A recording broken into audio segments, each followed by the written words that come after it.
The massive silver vessel of the Zerath Empire drifted silently above Earth's blue curve, its surface gleaming like a blade in sunlight. Inside the command deck, Commander Ra'alton of the Zerath stared at the screens showing human cities and oceans far below.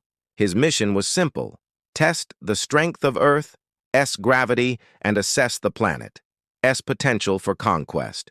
To the Zerath, gravity was nothing more than a number on a report, a force to be studied, not feared. Their own world was light and gentle, where even a leap could send a warrior floating through the sky. Ra'alton's soldiers were confident, arrogant even, believing that humans were weak, unevolved creatures clinging to a small world. When the first landing craft prepared to descend, their laughter echoed through the metallic corridors. 1.0 gravity? Pathetic, one soldier boasted as he adjusted his sleek armor. But as the dropship roared through the clouds and touched down in a vast desert of golden sand, the mood began to change. The moment the hatch opened, a heavy stillness fell over the squad. They stepped out proudly, plasma rifles on their backs, banners of the Zerath Empire painted across their shoulders. But within seconds, something felt wrong. The air pressed down harder than they expected.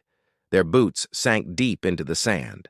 A few laughed nervously, thinking it was just the planet's odd terrain. But soon the laughter stopped. One soldier, tall and proud, tried to lift his arm and found it trembling. Another attempted to take a step forward and nearly fell to one knee. Commander Ra'alton's voice crackled through their comms. "Report! What's the issue?" The lead soldier gritted his teeth. "Gravity levels. Extreme. Movement restricted." Ra'alton frowned and ordered the scientists aboard the ship to recalibrate the grav plates, but their systems showed no error. Earth's gravity wasn't malfunctioning. It was real and relentless. As minutes passed, the Zerath warriors began to struggle more fiercely. Their armor, designed for lighter worlds, now weighed hundreds of kilograms. Their lungs fought for air. One soldier collapsed, his body unable to bear the unseen pressure. "Retreat!" Ra'alton commanded, but even retreating was agony. The squad stumbled toward the dropship, every step a battle. A few made it back inside, gasping and shaking, while others could not rise again. From orbit, Ra'alton watched the life signals on his screen blink out one by one. For the first time in his career, he felt something alien to him: fear. Not of humans, but of the world they lived on. The surviving soldiers were brought aboard, their bones fractured, muscles torn.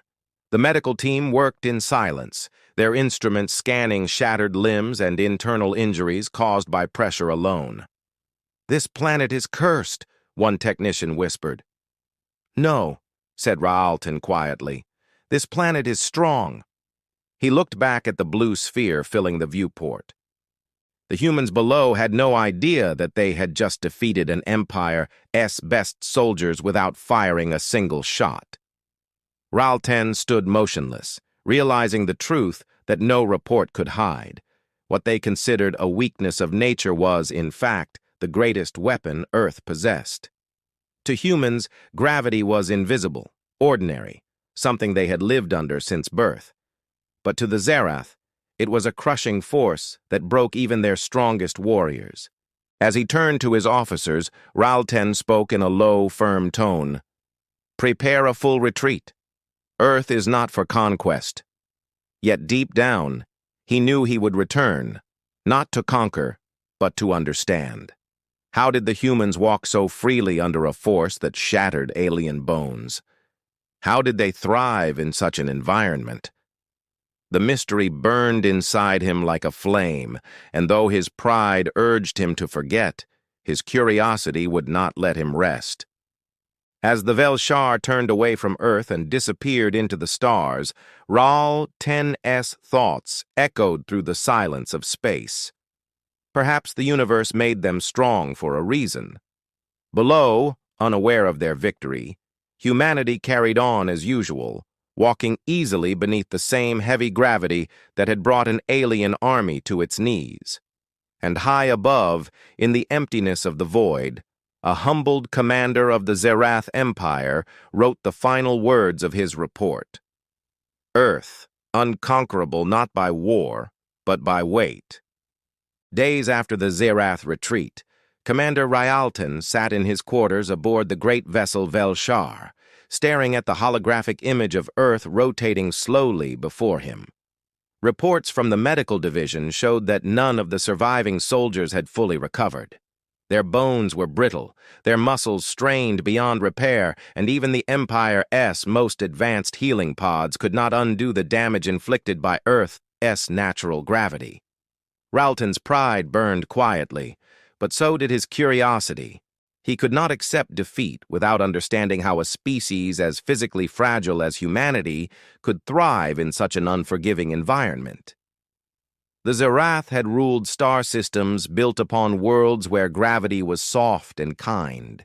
Their architecture reached the clouds. Their movements were graceful, almost weightless.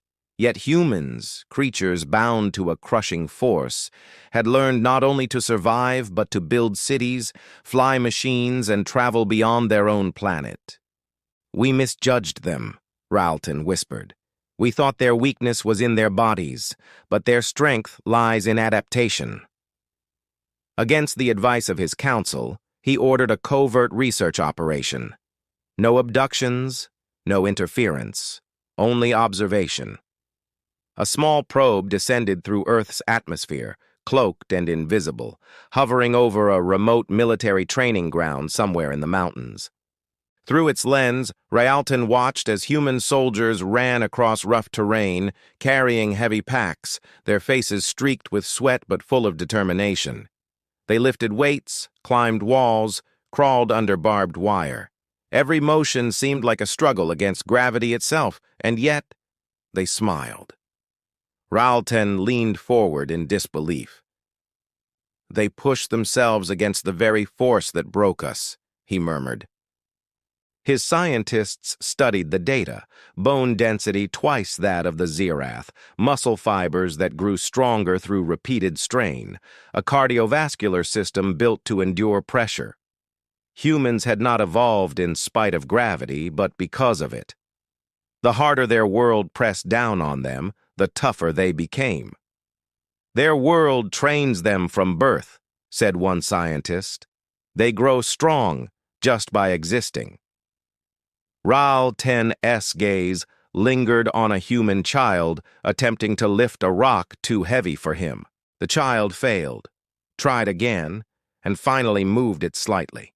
The commander felt an unfamiliar emotion: admiration. "On Zerath," he said softly, "a child would give up. Here, they grow stronger every day." Word spread quietly through the ship's corridors. The mighty Zerath Empire, conqueror of 100 worlds, had been humbled by a planet whose strength was invisible yet absolute.